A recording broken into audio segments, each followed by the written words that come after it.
When I told my kids, who are now teenagers, that I would be talking with you two today, their reaction, which consisted of wide eyes, mouths dropped open, a flurry of questions of why should I be so cool as to have this opportunity, it confirmed what I have known all these years. And that is that you two have built something really special here in Boulder County. Something that's far-reaching, has positive impacts on the youth in our community, that you've helped raise awareness for the preservation of and enjoyment of our natural environment, and that you are indeed local legends.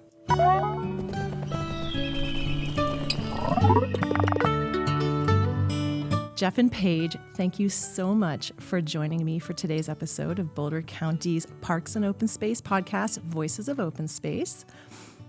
Like a kid waiting for one of your concerts to start, I am pumped for our conversation today. Thank you so much. We're so happy to be here. What a beautiful intro. Yeah. You are cool, Melissa. Thanks, Jeff, Paige. Oh, that right there could just be the end of it. But instead, let's get into your story a little bit. So for those out there who have not had the privilege of hearing your music yet and learning about what you do, I just wanted to paint a little picture. I think what you do is described really nicely on your website, jeffandpaige.org. You bring science and nature to life through kid-delighting music and stories. But I think beyond that, I just want to describe a little more and set the stage here. You offer engaging and educational concerts for the younger audience, though you have many adult fans as well, which we'll talk about. You use songs, storytelling, and interactive play to engage kids with nature, music, and movement, almost always somewhere outdoors. You create characters and set the scene with fun costumes and props, often weaving a plot throughout your performances. You have also produced several albums over the years, and with your joyful spirit of play and passion for ecological awareness, you've reached thousands of children and have had endless impact. Whew, quite an introduction, I think. That all checks out. Thank you. Yeah. That was really nice. And I think one of the reasons that I was very excited to have you here in this episode is because there's a connection between the work that we do at Boulder County Parks and Open Space and what you do. You know, one of the things we do in delivering our mission is bring education and outreach to our community on the importance of caring about nature and explaining that, you know, we're a part of it and our actions have impact, and also that it's there for us to enjoy, move our bodies, interact. These are things that you have really focused in on in your career. I would love to hear from you. Now that I've given that background, there was once a beginning. And I think you've been doing this now for over 20 years. Mm-hmm. Share with us your story. Like, how did you begin on a path like this of creating music about nature for children?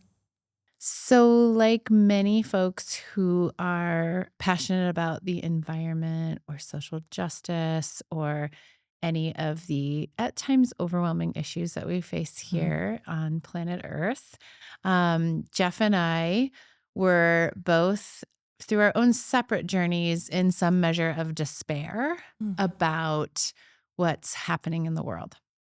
And this is 20 years ago. Yeah. Probably more, actually.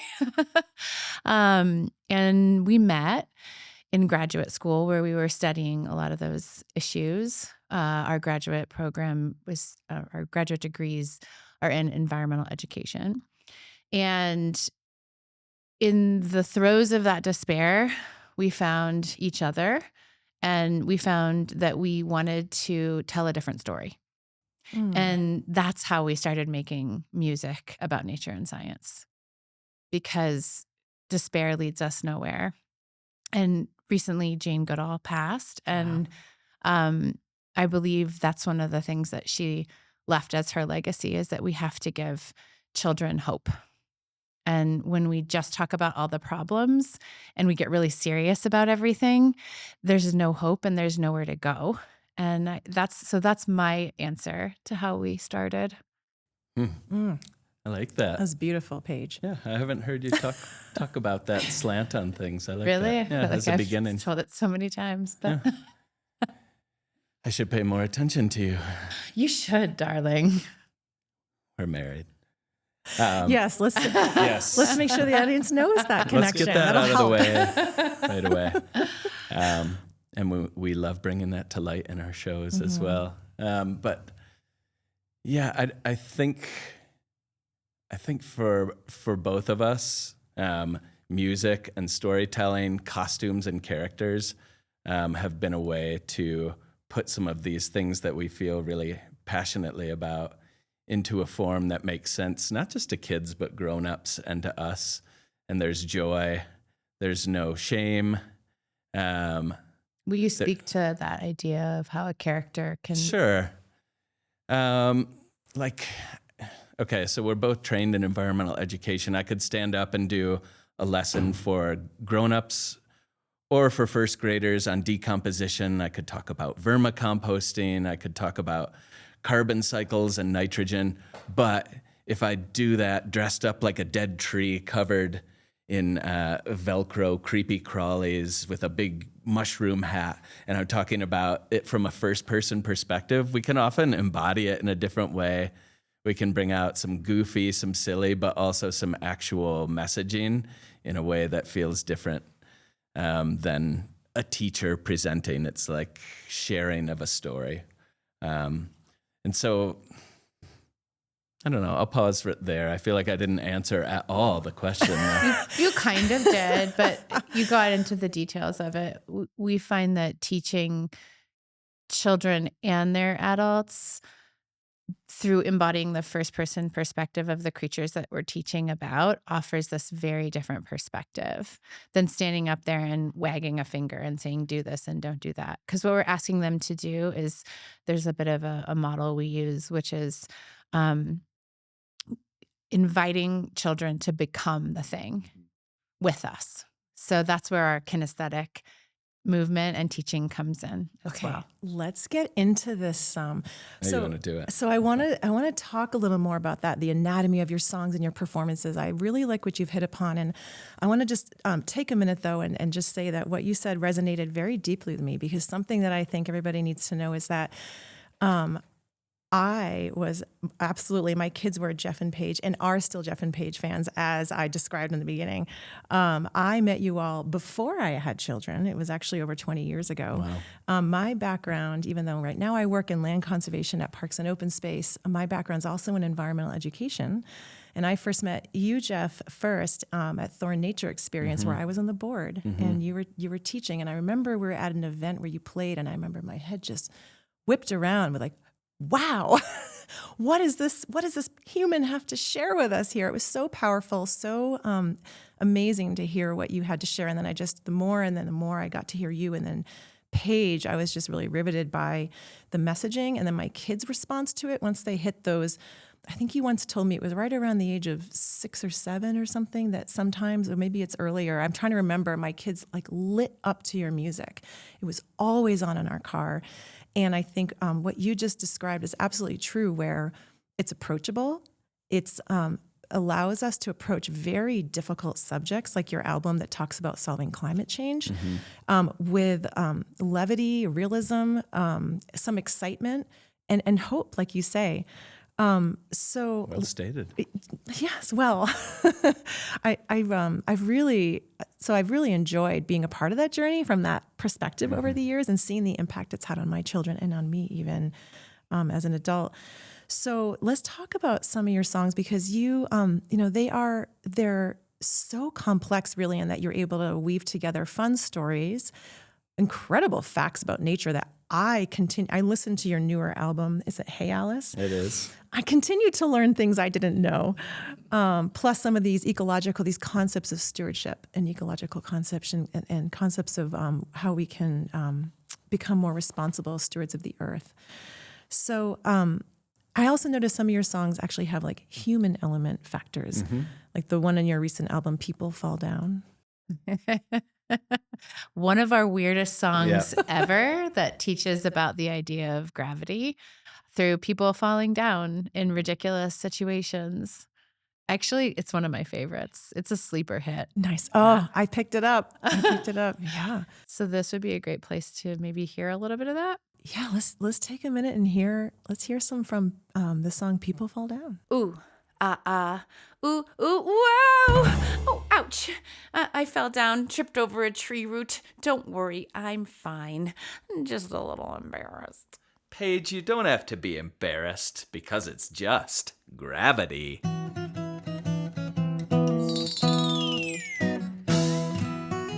Hey, who forgot to shovel the driveway? Hey, who put this crack in the sidewalk? Whoa! There's a banana peel on the kitchen floor! Who left their skateboard in the foyer? People fall down. Yeah, people fall down.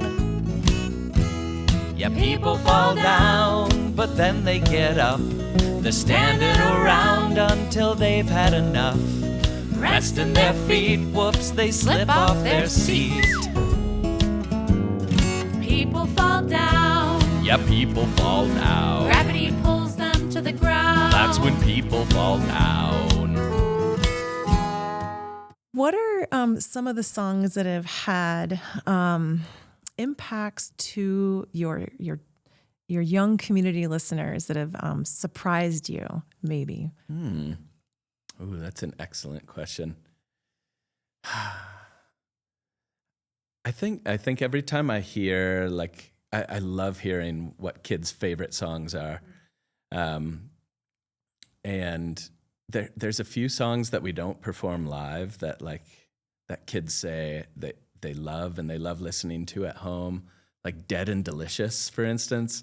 That it's Dead and Delicious is sorry, I didn't realize you were it's from the first person perspective of a raven about as a scavenger, and it's about essentially that it eats roadkill and that there's no waste in nature. But then you've woven in the human element. of food waste. Mm-hmm. So Jeff is the songwriter of the two of us, and he does things that are very unexpected sometimes.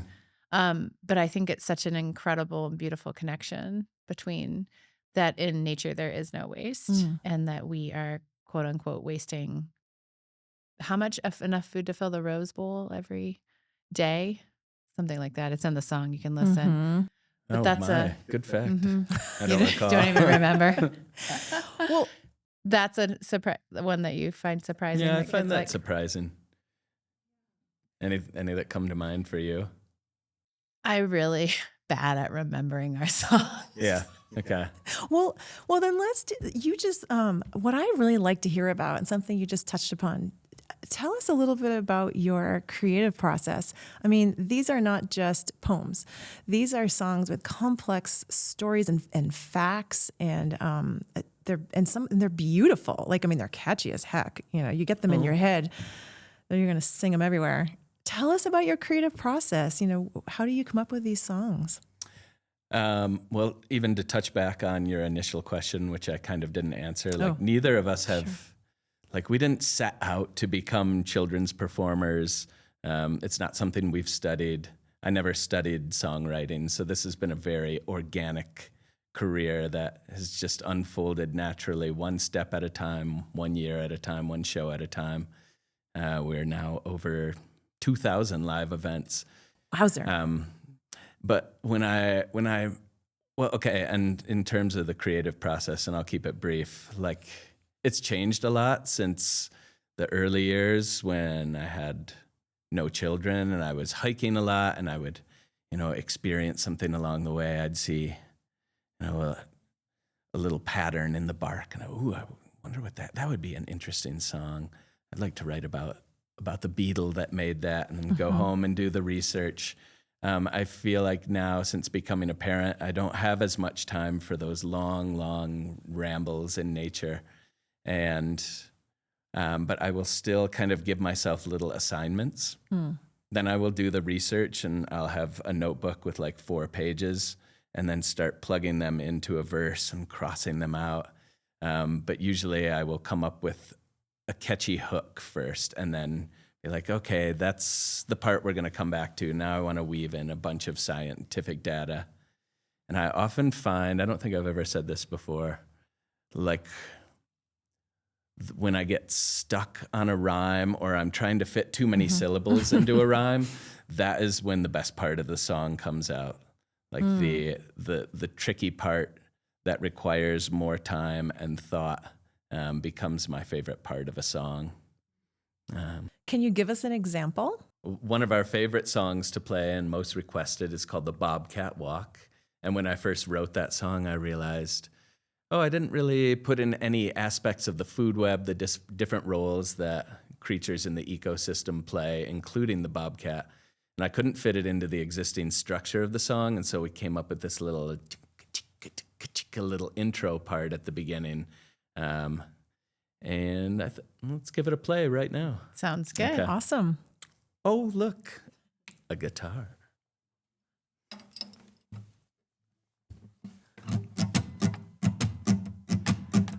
Producers are collecting the sunlight. Herbivores are feasting on plants. But then the carnivores, they eat the herbivore. That's right. It's a wilderness dietary dance. And they say she's at the top of the food chain. So rabbits and rodents beware. Because that ravenous, carnivorous Felix Rufus is standing right over there. Oh, what am I doing, Jeff? Hurraka, hurraka, the bobcat walk. Hurraka, hurraka, the bobcat walk.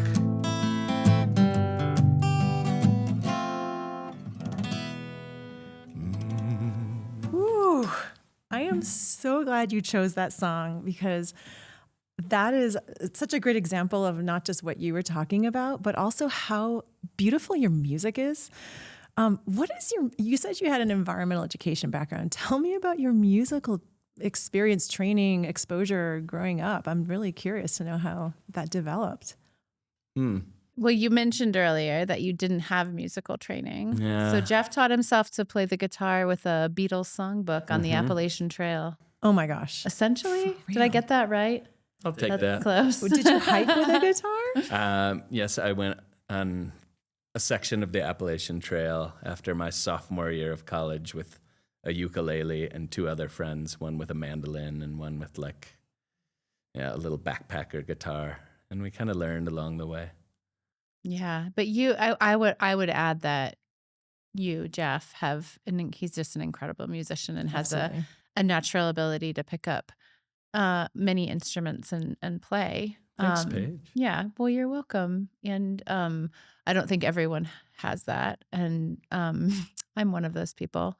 But I've always loved singing and dancing. And so similarly, we both, I don't know if it's unique, but it's defining about our journey is that we both followed our passions. And those are the passions as in the things that filled our cups up and that then connected meaningfully to the community around us. Because passions without that feels empty for both of us. And that's what really was our musical training was, I got a lot of mine on the job. I did some singing when I was younger, and then we just started working together and, singing in front of people. And I can't imagine doing that if it was adults. But I think because it was kids, there was more permission to play and to experiment in this different way. And we did, and we just kept going. And I also am, again, not through formal training, but I love theater. We're now working on our Rainbow Sox Rangers TV show. I've been writing all of the scripts and stories for that as well. So it's been fabulous. Well, tell us a little about that, because some people might not know that is something that's in the works, is a Rainbow Sox TV show. What can you share? We've filmed the first season. So we have 10 episodes that are ready for distribution. And we are figuring out our distribution plan right now with our producer director, who's the amazing Dia Savage. Making the show is probably the most fun I've ever had in my entire life. It's been just really an fun. absolute dream come true. And which, to ground it, we've spent about 20 years performing live, just the two of us for the most part, with very little infrastructure support. And so to show up day one on the set and have a 23-person crew, makeup, hair, cameras, gaffers. Wow. all the things, food provided, and to just be invited to get up there in front of the cameras and do what we actually are really good at, which is act and perform, was revelatory. Will you share a little bit about your experience of that? Well, sure. The TV show is, and it's called Rainbow Socks. I think this is a good time to show off my sock. This is kind of our signature. We wear these at all Melissa. of our live events. Wow. Well, the show Rainbow Socks is a combination of our music and our theater that we've done in a live context and then brought to life through the medium of television. And it's just so much fun to have that experience and to have the crew, as you've mentioned. But we did create it, even with all the tools and magic and animation possibilities that television has. We've created the show in the vein of Mr. Rogers, of Reading Rainbow. It's got a vibe to me even of like Pee-wee's Playhouse at times. Quirkiness. Yeah, really weird, like nature-inspired 90s sitcom. And just that element of real people. No missions, no jetpacks, no problems to be solved because nature is slow. And it's all filmed right here in Boulder County, including on some of our trails, some of the farms out here in Longmont. And yeah, it's just been really good to keep the ethic of our music and our performance career and translate that into the television world. We would be remiss in not mentioning that we have a third cast member in the show with us as well. Tell us Sean about him. Derrick, who is a nationally renowned motivational speaker for youth. We brought him on. He actually lives in Mexico City, but he's American. And he's an incredible addition to the show. And the chemistry, creative chemistry between the three of us was Oh my gosh. like a dream come true. Yeah, he's so fun. I will add to that doing this as a live action series right now is really going against the grain of what's out there, which is kind of what Jeff was referencing. I've been actually learning a whole lot about children's media and television because of this project. And what most buyers are looking for is animation and now AI. People are looking not to create shows that are good for children's bodies and brains and mental health, but that will sell. And what that means is animations that you can dub into every language on the planet and get in front of as many kids as possible. There's a lot of emphasis towards moving towards really short, kind of like YouTube shorts and reels, which we know from scientific research is not good for our kids. So we feel super passionate about creating this long form live action TV show at a time when everyone's looking the other direction. So it's also a little bit of an uphill battle in terms of our distribution, but we feel really confident that it's going to find an awesome, excellent home. Oh, absolutely. Oh, I'm really excited for when that one becomes available. Will we be seeing some of our favorite characters like Marty the Norwegian troll or Rigatoni Spumante, Oh, Rigatoni. the famous opera singer? Sadly, Spumante is not in He's season not one. in season one. He almost made the cut, and then we decided that Giardia was too weird for season one. Okay, yeah. But he's Save it up. slated for season 2. Yeah. Did you know that? I did not know that. He's hopefully in there. My Yeah. favorite character to play in season 1 is Professor Sparkles. Oh, I don't. Yeah, and it's He's newer. He's a newer after character. your time, Melissa. Yes, He's Colorado's least renowned scientist. Okay. Yeah. and boy does he love geology. He loves it so much. The Bobcats in there. We have 2 owlet characters that are new. I'm a little bit afraid to weave the nest. My name is Bob, and I have a little brother, and his name is Talon. And it's the day we're supposed to fledge. We're supposed to go out there, but I don't know about jumping out of here. Don't you have a new song about that in your album? Because I listened, and everyone else can listen on Spotify and other Ooh. platforms. We'll get to that later too. But Seamless plug. so I think one of the things that is so fun about your live performances that you've just described as really being the front and center of the future Rainbow Sock series is the way you don't just sing songs on stage. you perform, you put on costumes, you engage the members of the audience. They're moving their bodies. And Paige is really out there working the groups. What are, and kids are, this is obviously how you hook them, you bring them in, they feel a part of it. Kids are spontaneous. And what are some of the unexpected moments you've had on stage that have turned into, for better, for worse, unexpected, something exciting? Let's see. We used to liken, that performing in front of a group of toddlers and, lower elementary age children isn't that different than performing in front of drunk adults. Oh my gosh.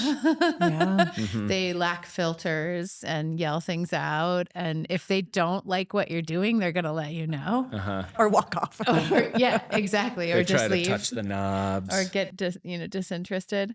I think that that's kept us to a high standard, actually. Yeah. Of we design our set lists extremely carefully with just the right amount of this one you move around in, this one's a listening one. Where do we need to pull back and have this be a quiet story moment? And then how do we get them up and moving? That's one way. In the funny part of it, all of the stories I can think of are terrible ones. Yeah. Yes, I've been punched a few times in the nether regions, not out of malice, but Just height. just Sheer height. eye level. But yeah, the places that we perform, as you've mentioned, they're often outside. They're not official stages. We rarely have security, so we're very accessible and approachable. We like it that way. But every so often, you'll look for an element of your costume or a prop that you were going to use, and you'll see like a kid playing with it out in the field, and be like, well, I'm not going to use that hula hoop. Quick pivot. Everybody pick up your imaginary steering wheel. And yeah, quick pivots like that. We have a lot of kids that come up on the stage with us once in a while. Sometimes they're invited, but more often than not, they just crash the scene. Yeah, there's no bouncers at your shows, huh? Yeah, I think I've really learned, I do think that's an element that's really different for any educational children's performers out there, which there are others. You're doing classroom management the whole time as well. It's a very full-on job, which is also why, as we've been doing it for a while, we have pulled back a little bit from our live performing and are really putting our energy into our TV show, hopefully inspiring many more millions of kids with our content. But don't worry, we're still going to be live. I had somebody ask us, oh, I'm so sorry, we're not going to see you anymore because and I'm like, no, we're still going to be here. No. We're still here performing. Yes, it's always great to find ways to grow. Were there any moments when you realized that you had created something really special? I love that question. For me, I would say the third season of Meadow Music. So Meadow Music is the program that we began doing in collaboration with our City of Boulder's Open Space and Mountain Parks Department. And that program this summer of 2026 will be in its 22nd summer. And I remember in season 3, I think it was the first time we surpassed the number 100 audience members. It's a free, open to attend concert that happens regularly throughout the summer on Open Space. And in season 3, it started from a very small group of people. And then what happened in season 3? Season 3, it just started taking off, and we were seeing, we weren't marketing it. It was long before social media was the norm, and it was just word of mouth of Boulder parents, or Boulder County parents, I should say, and we just started seeing families showing up naturally and purchasing at the time with CDs, which we don't sell as many of those anymore.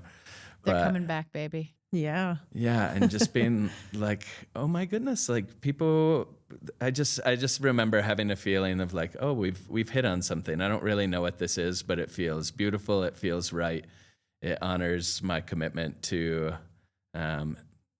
sharing my love and inspiration and appreciation for the natural world. Also my love of costumes and being goofy and young and music. And I was just like, let's keep going. Let's just keep doing this. And yeah. What happened though in season 3? You said it surpassed. Oh, I didn't say? There's a lot of people, right?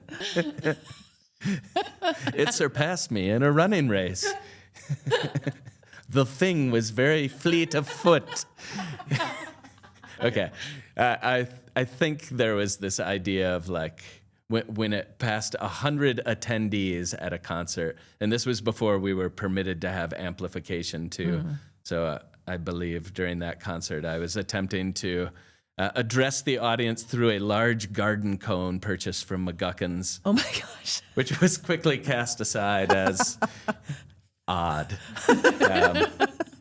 But Meadow Music and all of our other shows to boot have since been amplified, which is a great joy when addressing several hundred to, upwards of 800 people now at our shows, which we love.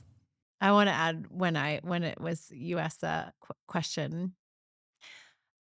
So to be real, and we are always real. We are married, and one of the things that I think that I know adults love about us and our shows is that we are transparent. That this is hard. It's hard to have a marriage dynamic and a working dynamic together. It's hard to have kids and show up on the weekends for shows. And so we're really open about that with people. So I'll be open here and say it's been a really hard journey at times, to ego together, to find our correct roles, to know whose turn it is to speak and whose turn it isn't.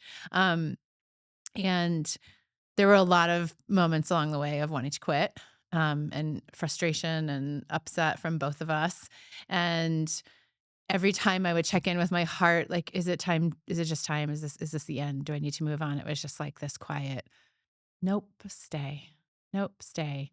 And I'm so glad I listened to that, because the moment when I knew we really hit on something was we celebrated our 20th season of Meadow Music, and we invited alumni of the program to come back. So we had about 35 college age and high school age kids come and join us for the alumni version of Meadow Music.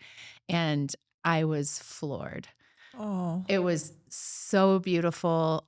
Every single kid that was there that was in college was studying either a science or music or both, usually in environmental science. They all spoke to us about how coming to our shows had changed their lives. And I just I don't even have words. Yep. I just cried. I just hugged and smiled and cried. And I've since said, if I could go back and talk to that young woman who wanted to quit so many times, I would say, just keep going. One foot in front of the other. You don't know what you're building, and it's bigger than you. Well, just to make the Boulder County connection. So when we were scouting to film the first season of our TV show, it was this magical, really, I want to almost say spiritual experience I had with the land, where I was walking in many different parts of Boulder County trying to understand how we could film this show with a very small budget and what could happen. And we ended up finding these all amazing locations in City of Boulder and in Boulder County. And I just had this feeling like the land wanted us to be here. Like the land was saying, yes, go make this crazy, weird TV show because it's going to amplify the voice of nature.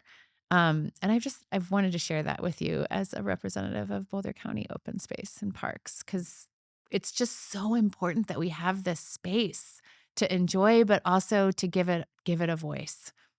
well, and interesting you should say that. I was reflecting as we were sitting down how our podcast is titled Voices of Open Space, which is very intentional to bring in all the different people and groups and things that make up our open space here in Boulder County. And you truly are the voices of open space, quite literally.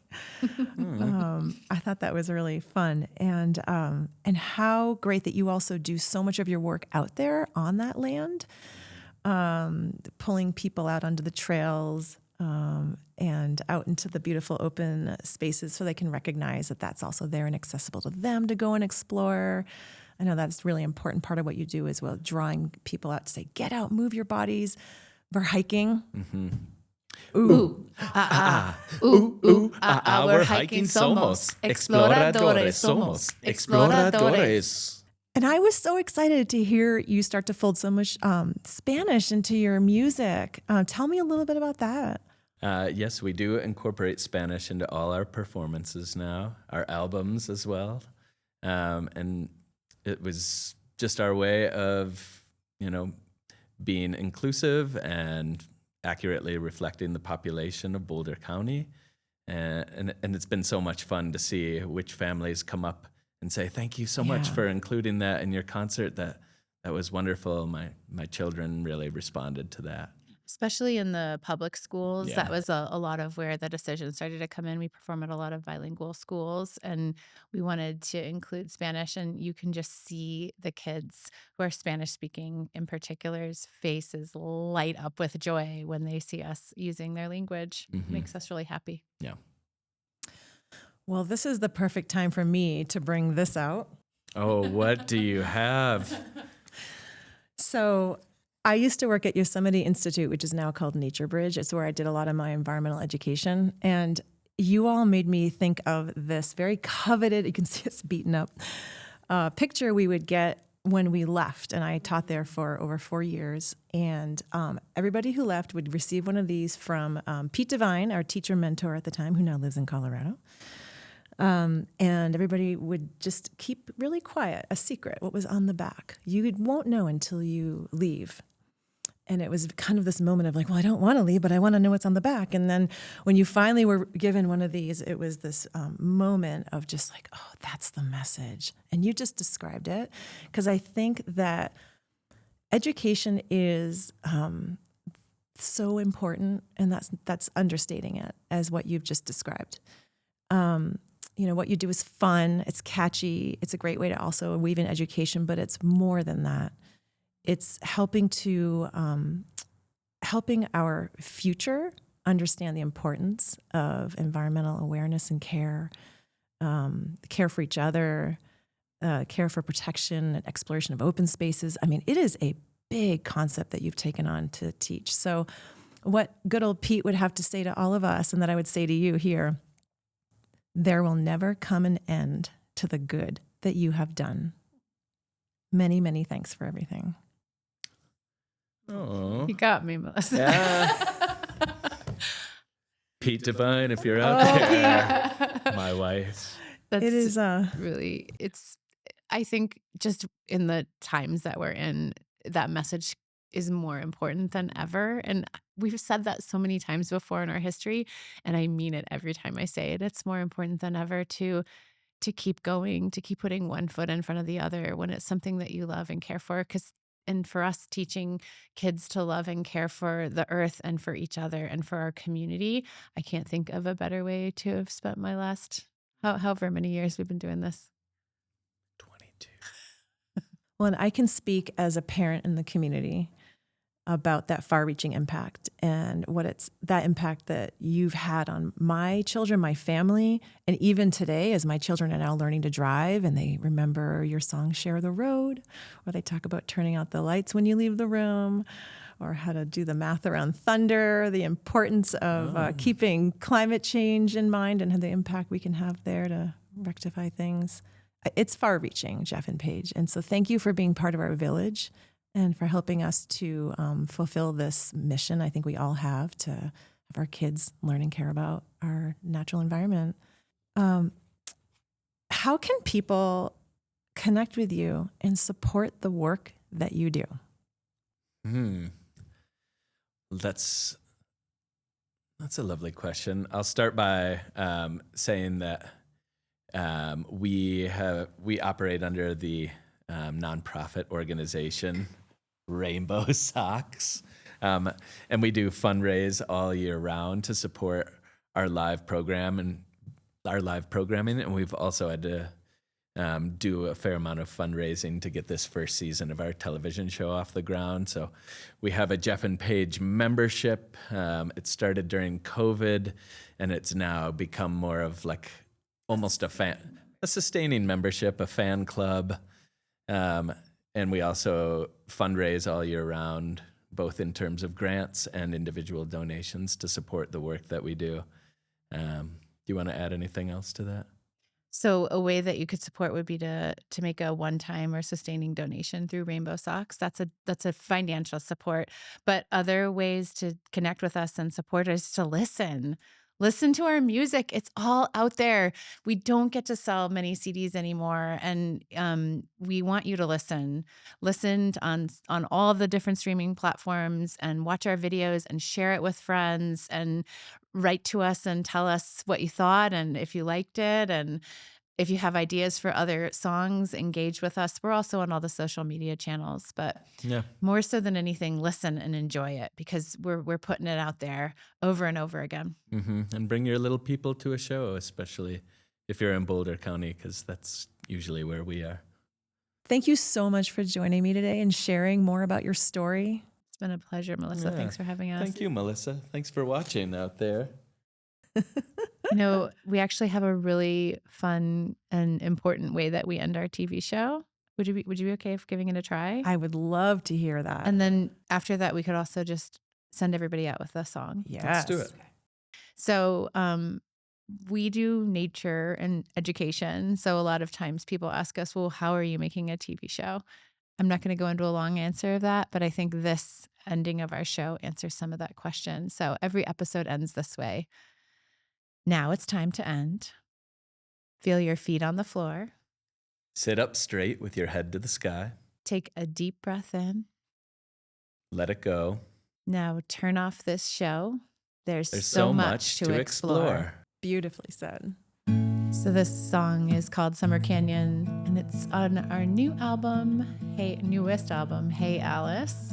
And I love it so much because it's about one of the most important things we can do in nature, which is just be.